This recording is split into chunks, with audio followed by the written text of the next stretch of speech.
আমাদের নির্বাচন কমিশন তার কিছু রুটিন কাজ আছে। এই কাজ কিছু কাজে লাগুক আর না লাগুক, এই রুটিন কাজ তাকে করতে হয় এবং করে চলেছে। তার উপরে নির্বাচন কমিশন জিনিসটা কিন্তু একেবারে পচায় ফেলাইছে হাসিনা 4 বার ইলেকশন করে। ইচ্ছা মতো এটাকে নিয়ে নাচাইছে, কান্দাইছে, ইচ্ছা মতো এটাকে নিয়ে লোকজন বসায় নির্বাচনের নামে নিজেকে নির্বাচিত ঘোষণা করা একটা মৎসব লাগাইছে তারা।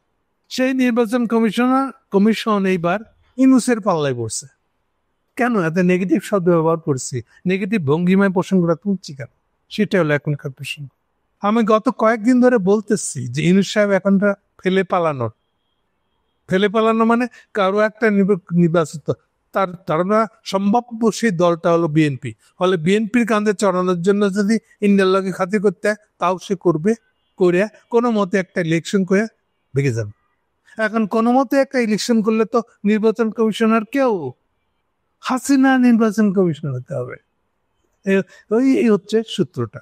তারই প্রথম আলামত শুরু হয়েছে কালকে, দেখেছি আমরা নির্বাচন কমিশনের রুটিন কাজের মধ্যে একটা তাকে জনপ্রতিনিধি তাকে ধরে নিয়ে এসে একটা আলোচনা শুরু। নির্বাচন হইতে চাচ্ছে আপনাদের কার কি বক্তব্য শুনে মনে হয় দায়িত্ব খুবই, তো সবাইকে নিয়ে আলোচনা করতেছে। শুধু রাজনৈতিক দল না, সামাজিক ব্যক্তিত্বদেরকে নিয়ে এসেছি। সামাজিক প্রতিষ্ঠা মানে ফাইনালি ওটা দাঁড়াইছে ওই এনজিও। একটা খালি সাবধান করে দিই আপনাদেরকে, আবার এনজিও বলতে আমাদের মাথায় যে ধারণা ওটা কিন্তু নাই এখন। কেন? এনজিও ধারণার ভিতরে একটা বিরাট পরিবর্তন ঘটে গেছে। মূল পরিবর্তনের কারণ হলো এনজিওর টাকায় আসা বন্ধ। এটা একটা কারণ। এনজিও ব্যুরোর কারো টাকা ছাড় করে নাই ইউনূস সরকার আসার পরে। তাহলে এই যে এনজিও এই যে বদুল মজুমদার, এই যে টিআইবি বাতচিত করতেছে, বড় বড় গলা চলাইতেছে, টাকা পাইতেছে বই, ডেফিনেটলি হুন্ডিতে টাকা আসতেছে। এই জন্য বাকচাতুরি ওলা কথা ছাড়া তাদের আর কোনো প্রোগ্রাম নেই, কিন্তু বাকচাতুরি চলতেছে সমানে। বাকওয়াজ বিভিন্ন সভা সেমিনার ডাকতেছে 4-5টা লোক নিয়ে। এটা 4-5টা লোক নিয়ে কি হবে? পরে যে চা বিস্কুট খাওয়ানো যা খরচ, যদিও খরচ কাগজ কাঁধে কি লেখে তা আমরা জানি না, আর লিখে দেখানোর তো সেই লেখা চেক করার তো কেউ নেই এখন, কারণ এনজিও ব্যুরোর কাছে যাইতে হবে না। এনিওয়ে, এই হলো এনজিও। সো তাদেরকে ডেকে নিয়েছে। সবচেয়ে মজার কথা যেটা তার ভিতরে লক্ষ্য করা গেছে, যারা আওয়ামী লীগের আমলে একটু সেকেন্ড ক্যাটাগরির, প্রথম সারির না, প্রথম সারির তো চোখে পড়ে যাবে, সেকেন্ড ক্যাটাগরির ছিল, যারা একদিন ছুপা চেহারা না দেখায় বাইরে ছিল, তাদের অনেককে হাজির হয়ে গেছে ওই মিটিংয়ে। এইটা ইঙ্গিত দেয় যে ইউনূস সাহেবের নির্বাচন কমিশনার কাদের সাথে যোগাযোগ করিয়া সমাজে পা ফেলতে যাচ্ছে। যেমন ধরেন রুবায়েত, ঢাকা মিউনিভার্সিটি এক শিক্ষক, রুবায়েত ওখানে আসছে, বক্তৃতা দিচ্ছে। সবচেয়ে আচ্ছা, রুবায়েতের কথাটা বলেই দিই, রুবায়েতের খুব দুঃখ, 54 বছর ক্ষমতার ট্রানজিশন ঠিক হয় না বাংলাদেশ। ক্ষমতা কি কার হস্তান্তর হবে তার কোনো নিয়ম নীতি ঠিক হয় না, খুব দুঃখ তার। এই ছেলে বুঝছে কারণে এই আমার চোখের সামনে এটারে ছাত্র অবস্থা দেখছি, ওই জন্য বলতেছি। এখন সে অধ্যাপক হয়ে গেছে। অধ্যাপক হইতে কিন্তু পড়ালেখা কিচ্ছু লাগে না, কত বছর চাকরি করছেন ওর উপর নির্ভর করে। আপনি কোনো গবেষণা করছেন কিনা, গবেষণা পত্র আছে কিনা, পিএইচডি তো দূরে ছাড় দিলাম, এগুলো আছে কিনা এগুলো আর এখন ইম্পর্টেন্ট না। আপনি কত বছর চাকরি করছেন তাইলে আপনি এবার প্রফেসর হইতে থাকবেন খালি। যাই হোক, তো সেই প্রফেসর করছে কি গেল 15 বছর ধরে জঙ্গি কুপানোর নাম করে হাসিনাকে সমর্থন করে গেছে। মজা না? হেব্বি আরাম। কিন্তু আপনি খালি জঙ্গি বিরোধী হলেই হয়েছে, হাসিনা আপনাকে লুপে নিবে, জায়গা দিবে, বড় বড় অধ্যাপকের পদবি দিয়ে আপনাকে উপরে তুলতে থাকবে। সে রুবায়েত গেছিল ওখানে। সো এই রুবায়েত বলতেছে প্রধান বিচারপতির পরিণতি কি হয়েছে দেখেন, লাস্ট তিনটা প্রধান বিচারপতি, লাস্ট তিনটা প্রধান নির্বাচন কমিশনের পরিণতি কি হয়েছে দেখেন। তো এগুলা দিয়ে এসে সাবধান করতে আছে, ফলে এই কাজটাও কঠিন হয়ে গেছে।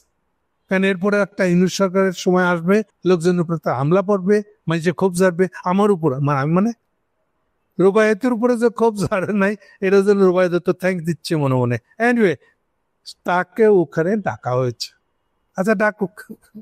আর একটা মজার তামসা হলো, ওখানে গিয়েও একদল লোক শুরু করছে না মব ভায়োলেন্স করা যাবে, এই আবার মব ভায়োলেন্স বাদীরা মাথা তুলছে। আমি বলছিলাম আপনাদেরকে সতর্ক করেছিলাম, নিউ ইয়র্কে যেটা হলো সেটা কি মব ভায়োলেন্স? এইটা আবার মব ভায়োলেন্স বাদীরা মুখে তালা দিচ্ছে, ওখানে মব ভায়োলেন্স দেখতে হয় না। বলেছিলাম এই জন্য যারা মব ভায়োলেন্স বলতেছে এরা আসলে আওয়ামী লীগের, এরা আসলে ইন্ডিয়ানদের দালাল। যারা এই শব্দটা উচ্চারণ করতেছে তারা ইন্ডিয়ানদের দালাল। তো ওখানেও একটা আলোচনা হয়েছে মব ভায়োলেন্স কি করে নির্বাচন কমিশনার সামলাবে, এই ব্যাপারে তাদেরকে সজাগ থাকতে হবে। কে বলছে তার নাম বলে নাই, বলছে সাহস হয় না আর কি, বলছে বিশিষ্টজন ও শিক্ষাবিদেরা। চট্টগ্রামের ভিসি চট্টগ্রাম নিয়ে বিপদে আছে, তিনিও ছিলেন, যেখানে বলছেন এক ভয়াবহ, এমন ভয়াবহ এই পরিস্থিতিতে সুষ্ঠু নির্বাচন করতে পারলে ইতিহাসের পাতায় ইলেকশন কমিশন নাম লেখা থাকবে। মানে উনি ইলেকশনটা কি করবেন তার কি ইঙ্গিত দিলেন? আল্লাহ জানে ভালো। কমিশনার তাহমিদা আহমেদ বলেন, জনসংখ্যা নিয়ে স্ট্যাটিস্টিক্যাল ডিপার্টমেন্ট বিবিএস এর যে ডাটা ওটাই নাকি কোশ্চেনেবল। কি কাণ্ড আপনার! তারপরে কমিশনার করতেছেন কি বলবো আপনাকে? তারপরে এগুলা ঠিক না করে আপনি ইলেকশনে লড়তে গেছেন। হ্যাঁ, আপনার নিজের ঘরের কাজটা নিজের না পেরে এখন বাইরে নিয়ে আসছেন। আমি জানি না আপনি কি এখনকার কমিশনার নাকি প্রাক্তন কেউ ছিলেন। প্রাক্তনরা তো সাহস হবে না ওই পাবলিক মিটিংয়ে আসার। নিশ্চয়ই আপনি এখনকার ক্ষমতায় আছেন, তো এই প্রশ্ন পাবলিকলি বলতেছেন কেন যে এটা আপনার ঘরের ভিতরে করে ফেলার কাজ? তার মানে আপনি ইঙ্গিত দিচ্ছেন যে এটা একটা লন্ডভন্ড ইলেকশন হবে। জনসংখ্যা কত তাই নিয়ে যদি প্রশ্ন থেকে যায়, 18 বছর বয়স্ক লোক খুলে তো ভোটার হবে। এখন সেই সংখ্যায় যদি গরমিল থাকে তাহলে তখন কি করবেন আপনারা? মানুষ যখন প্রশ্ন করবে নির্বাচন হয় নাই, এটাই তো গন্ডগোলে। স্ট্যাটিস্টিক্যাল ডিপার্টমেন্টের তথ্য আর আপনাদের তথ্যের মধ্যে মিল নাই, তখন কি হবে? দেখেন, যা ভালো বুঝছেন, আল্লাহ ভালো বুঝবে। টিআইবির পরিচালক বদিউজ্জামান, এটি কি বদিউজ্জামান আমাদের কি জানি গুড গভর্নেন্সের বদিউজ্জামান, আমি জানি না, তার কথাই বলছে সম্ভবত। তিনি বলতেছেন তেনার কথা সবসময় একই থাকে, হলফনামার তথ্য যাচাই বাছাইয়ের কার্যকর ব্যবস্থা রাখতে হবে। ওনার সাধারণের একটা স্টাইল হলো, ঝোঁক হলো, পলিটিশিয়ানরা খারাপ এই কথা বলে যে না পলিটিশিয়ানরা ভালো, তা আমি বলতেছি না, ডেফিনেটলি খারাপ। কিন্তু এমন ভাষায় বলবেন না যে একটা পলিটিক্যাল রাজনীতিকতা বিরুদ্ধ মনে হয় ভাষ্যটা। মানে আপনারা এনজিও ভালো, পলিটিশিয়ানরা খারাপ, এইভাবে বলার এটা কি ঠিক? এইভাবে বললে কি কোনো লাভ হবে? পলিটিশিয়ানরা খারাপ আপনি তো জানেই মানুষ, কিন্তু আপনারা ভালো, পলিটিশিয়ানরা খারাপ, এইভাবে তো আর কথাটা বলতে পারবেন না আপনি। পলিটিশিয়ানদেরকে ভালো কি করে হইতে হবে, কি করে হওয়ানো যাবে, সেগুলো নিয়ে কথা বলতে হবে। তো এমন ভাবে বলবেন না আপনি অরাজনৈতিক লোক একটা, রাজনীতির বিরুদ্ধে লোক একটা, রাজনীতিকে ঘৃণাকারী লোক আপনি, এভাবে বলতে পারবেন না। আপনাকে আরেকটা রাজনৈতিক অ্যাটিটিউড দিয়ে না, রাজনীতিবিদদের ভাষায় বলবেন না, আপনি তো রাজনীতিবিদ না। কিন্তু এনজিও হলেও তো আপনি পলিটিক্যাল নট পলিটিক্যাল পার্টির কথা, পার্টিজান কথা, পলিটিক্যাল কথা তো আপনি বলতে পারেন, পলিটিক্যাল ল্যাঙ্গুয়েজে বলতে পারেন, তো সেই ভাষায় বলবেন। এটি আপনার খামতি আজীবনে। এলে 1 আর 2 হলো আপনি ম্যানেজমেন্ট বুঝেন না, খালি ফাল পারেন আপনি। এই এরশাদের আমল থেকে, যেদিন থেকে উপজেলা সিস্টেম চালু হয়েছে সেদিন থেকে আপনি এটার বিরুদ্ধে। মনে করেন বিশাল কুতুব পার্টিচিপেটরি কইয়া আপনারা কোন জায়গায় নিয়ে আসছেন, পুরা আমলাতন্ত্র আপনারা বলেন নেগেটিভ ভাষা হিসেবে, পুরা অ্যাডমিনিস্ট্রেশন সচিবালয়টাকে আপনারা আজকে যে জায়গায় নিয়ে গেছে, দলবাজিতে ভরে গেছে আপনার কারণে। সুনির্দিষ্ট করে বলছি, আপনি বদুল আলম মজুমদার, আপনার কারণে হচ্ছে। আপনারা না বুঝে কথা বলেন, ম্যানেজমেন্ট বুঝেন না, ম্যানেজমেন্ট শব্দটা কি তাই বুঝেন না আপনি। খালি মনে করেন পাবলিক পার্টিসিপেশন করলে সব ঠিক হয়ে যাবে, করছেন না। তারপরে পাবলিক পার্টিসিপেশনের নামে কি করছেন আপনি? এই সকল পচা এমপিটার, তার মুঠোর মধ্যে সমস্ত নিয়ম কানুন আইন জুড়ে দিচ্ছে। তো এমপির বেলায় কোনো এমপি কি আইন মেনে কাজ করবে তা ঠিক করবেন না? পুরনো আইনে ছিল যে সরকারি খাস জমিগুলা কি করে ডিস্ট্রিবিউশন হবে, তার ডিস্ট্রিবিউশন বলে দেওয়া আছে, সেটা মেনে ডিসি ডিস্ট্রিবিউট করছে কিনা এইটা ডিসি দায়িত্ব ছিল, আর নিয়ম মানছে কিনা এটা দেখার দায়িত্ব ছিল প্রতিষ্ঠানও আছে। আপনি মাঝখান থেকে এমপি ঢুকাই দিচ্ছেন, এবার এমপি বলতেছে একে না ওকে তাকে দিয়ে দাও। ডিসি দেখছে আমার কি, আমি যাকে তাকে দিলে তো আমার দোষ, দায়ী না তো, দায়ী তো এমপি।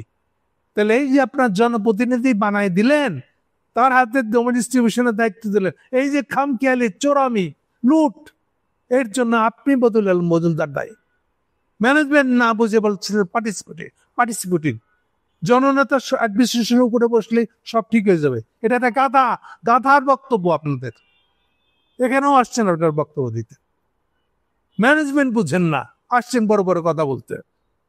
একটা এনজিও লোক নাই যে ম্যানেজমেন্ট শব্দটা বুঝে, অথচ গলা চড়ায় কথা বলছেন। আলটিমেটলি পার্টিসিপেটিভ ওই এখানে আবার দেখছি আরেকটা পিপিপি বলে, বোধহয় এটা কি ওই ইয়ের ইনু সাহেবের এক ছোট ভাই আছে পার্টিসিপেটরি পিপিপি ওয়ালা, তারই প্রতিষ্ঠান কিনা আমি জানি না। জিল্লুর আরেক জিল্লুর আছে, এটা 111 গভর্নমেন্টের মন্ত্রী ছিল যে, তারা ওই পার্টিসিপেটরি ধরে বসে আছে। পার্টিসিপেটরি আমরা পার্টিসিপেটরি কেতা পড়ি আমরা। এই পার্টিসিপেটরির কথা বললে আপনি পুরা অ্যাডমিনিস্ট্রেশনটাকে নষ্ট করে ফেলাইছেন। কারণ অ্যাডমিনিস্ট্রেশন মনে করছে চুরি করলে আমার তো দোষ নাই, দোষ তো এমপির। এমপি নির্দেশ দিচ্ছে, তো এমপি কি ইচ্ছা মতন জমি ডিস্ট্রিবিউশন করবে? এমপি কি ইচ্ছা মতন একটা ডিস্ট্রিক্টকে চালাবে?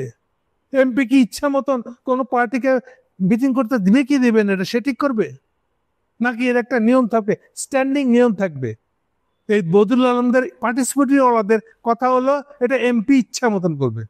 আর এর ভিতর দিয়ে এই ডিসি গুলা ঘুষখোর, একটা ঘুষখোর ডিসি হয়েছে এগুলোর কারণে। যা বুঝেন না তাই নিয়ে কথা বলতে গেছেন আপনারা ওখানেও গেছে এই নির্বাচন কমিশনের আলোচনাতে গিয়ে আপনারা কি কন্ট্রিবিউট করবেন? ওই আবার একই কথা, হলফনামাতে কি হয়েছে? হলফনামাতে আমি দিছি, হলফনামার সঙ্গে আমার হয় নাই, মিল নাই, আমার সম্পত্তির 100 গুণ করে বাড়ছে, কি হয়েছে তাতে? সেটাকে এবার ধরার কোন ব্যবস্থা আছে? হলফনামার ব্যবস্থা কি করছেন আপনি? হলফনামা যে দিচ্ছে, হলফনামা যখন প্রকাশিত হয় ততদিন আমি এমপি হয়ে গেছি, হলফনামার জন্য তো আমার এমপিগিরি থাকে নাই। তাহলে এই আপনার বদুল আলম মজুমদার আপনাদের এইসব হলফনামা নিয়ে সবসময় আপনি হলফনামা নিয়ে বিরাট কুতুব সাজেন, যেন হলফনামাতে কি বলছে এটা দিয়ে আপনি সব ধরা দিবেন। এটা দিয়ে কি হয় আসলে? পলিটিশিয়ানদের গায়ে দুটো গু ছুঁড়ে মারেন, এই তো। পলিটিশিয়ানরা জানে গু ধুয়ে ফেলতে হয় কি করে, মুখ বন্ধ করে দিতে হয় কি করে, পত্রিকা কিনে রাখতে হয় কি করে। আর আপনারা বদুল আলম মজুমদার এই ব্যবসা চালা যাইতেছেন, এটা আপনার এনজিও ব্যবসা। আর এই জন্য আপনারা আবার ডাক পান ইলেকশন কমিশন এই ধরনের ফালতু মিটিং এর মধ্যে। যে কথা বলতেছিলাম আসলে, যেখানে বাংলাদেশে যে রাজনীতিটা শুরু হয়েছে সেটা হলো কমিটি বিক্রির রাজনীতি। সবাই বুঝছেন আমি কি বলতে যাচ্ছি। আগে ছিল শুধু এমপি প্রার্থী বিক্রির রাজনীতি, এখন সেইটা দলীয় যেসব কমিটিগুলো, শুধু মূল দলীয় কমিটি না, ইভেন তার যে অঙ্গ সংগঠন সেগুলোর কমিটি বিক্রি হইতেছে। এই হলো রাজনীতি এখন, রাজনৈতিক দলের কাঠামো। সেগুলোর ব্যাপারে কোনো খবর নেই, কোনো আওয়াজ নাই নির্বাচন কমিশনার, মুখ একদম সেলাই করা। তারা ভালো প্রার্থী খুঁজতেছে, প্রার্থী যে পয়সা দিয়ে কিনে আনছে নমিনেশন কমিটি, এই জায়গায় নেমে গেছে। এটা নিয়ে নির্বাচন কমিশনের কোনো বক্তব্য নাই। আর আপনি এখানে আইসেন মজমা বসাইতে, ভালো নির্বাচন করার জন্য জনমত জোগাড় করতেছেন। তাহলে কেমন ইলেকশন হবে? ইনুসের জন্য ইসি কেমন ইসি এটা এবার বুঝতে পারছেন। তাহলে ইলেকশন কেমন হবে তাও বুঝতে পারছেন। সাংবাদিক সোহারা হোসেন গেছে ওখানে, খুব ভালো লোক, মানে এই হলো রয়ের আসল লোকটা, কিন্তু সে বুঝছে প্রবলেম আছে এই ইলেকশনে। সে ওখানে গিয়ে একটা ভালো প্রশ্ন তুলছে, মানে প্রশ্ন তো নয়, একটা ওয়ার্নিং এর মতন, মানে একটা বিপদ আছে কিন্তু দেখছেন এটা, এরকম একটা কথা বলছে। কি কথা? সোরা বলতেছে ধরেন একটা পক্ষকে নির্বাচন থেকে বাদ দেওয়ার চেষ্টা চলতেছে, কে বাদ দেওয়ার চেষ্টা করতেছে তা কিন্তু বলে নাই। পরের কথা শুনে আপনারা বুঝে যাবেন। ধরে নেন তারা নির্বাচন করতে পারবে না, কারা? জামাত ইসলাম, বিএনপি, কেউ কি ইলেকশন করতে পারবে? তার কোন ব্যবস্থা আছে? ইউনূস সাহেব যেভাবে আগাইতেছে, বিএনপি যেভাবে আগাচ্ছে, তাতে ইলেকশন করতে পারবে বিএনপি বাদে এমন কোনো পার্টি নেই। না, অনেকে প্রশ্ন তুলবেন যে এই যে গণতন্ত্র মঞ্চ আছে না, আরে বাবা ওরাও তো 12 দলীয়, ওরা তো সিট পার্টি, ওরা তো বিএনপির দিকে তাকায় আছে। বিএনপি সিট দিলে ওরা ইলেকশনে আছে, না দিলে নাই। তার মানে ওরা তো বিএনপি, আসলে ওরা তো বিএনপির বাইরের কেউ না। ওদের তো নির্ধারণের কোনো ক্ষমতা নাই তার ইলেকশনে পার্টিসিপেট করবে কি করবে না। ভিক্ষা যদি বিএনপি দেয়, 4টা সিট ভিক্ষা পার পার্টি একটা করে যদি দেয়, তাহলে তারা ইলেকশনে পার্টিসিপেট করতে পারবে। কাজে তাদেরকে গণে ধরার তো কিছু নাই। তাহলে এইবার যে ইলেকশনটা অ্যারেঞ্জ করতেছে ইউনূস সাহেব আর বিএনপি মিলে, তাতে এই বিএনপি বাদে আর কোনো দলের নির্বাচনে পার্টিসিপেট করার মতো স্বাধীনভাবে কোনো সুযোগ নাই, টাকা হয় নাই। আপনাকে ইলেকশনে যদি পার্টিসিপেট করতে হয়, আপনাকে আইদার ইউনূসের সাথে নাহলে বিএনপির সাথে আপোষ করতে হবে, সিট ভাগাভাগির আলোচনায় ঢুকতে হবে। এটা হচ্ছে বাংলা কথা। এটা তো জানে সোহরাব, এটা অজানা না। সেখানে এটা বিপদের দিকটা বলতেছে যে ধরে নিলাম তারা নির্বাচন করতে পারবে না। যেসব রাজনৈতিক দল সরকারের সঙ্গে ঐক্যমত্য কমিশনে বসেছে, কিন্তু তারা নির্বাচন থেকে সরে দাঁড়াবে, তখন কি পরিস্থিতি হবে? দেখেন, এই আলোচনাটা ওখানে করার কথা না।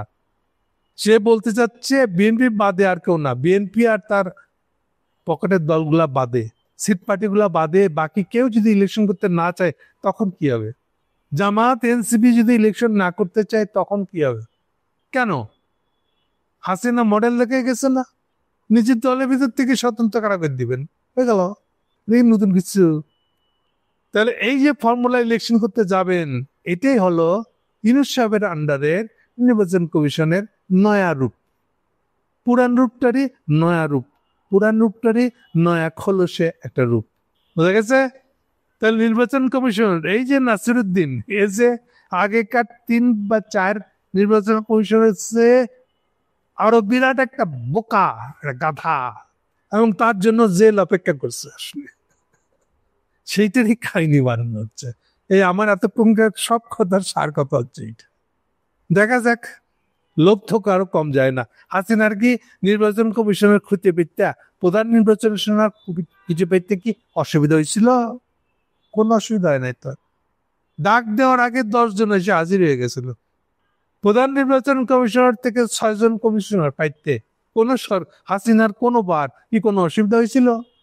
তো কাজে ইউনূসের একটা নাসিরুদ্দিন পাইতে অসুবিধা হবে কেন? মনে রাখবেন, নাসিরুদ্দিনকে সে ঘরের ভিতর ডেকে নিয়ে যে কানে কানে বহুত কথা বলে দিচ্ছিল। কানে কানে বলছি কেন? খালি পাবলিকলি দেখা গেছিল যে তারা কথা বলতেছে, কিন্তু কি কথা বলছে এ নিয়ে না কোনো সরকারি ভাষ্য, প্রধানমন্ত্রী উপদেষ্টার অফিস থেকে কোনো ভাষ্য, না নির্বাচন কমিশনার থেকে কোনো ভাষ্য। আমাদের এটা নিয়ে আলাপ হয়েছে, এই বিষয় ছিল আমাদের আলোচ্য বিষয় না, এই ধরনের কোনো কথা তারা মিডিয়াতে বলে না। ফলে বুঝতেই পারেন ওখানে কি নিয়ে আলাপ হচ্ছিল। বাকিটা আল্লাহর ইচ্ছা, আপনাদের ইচ্ছা। Thank you.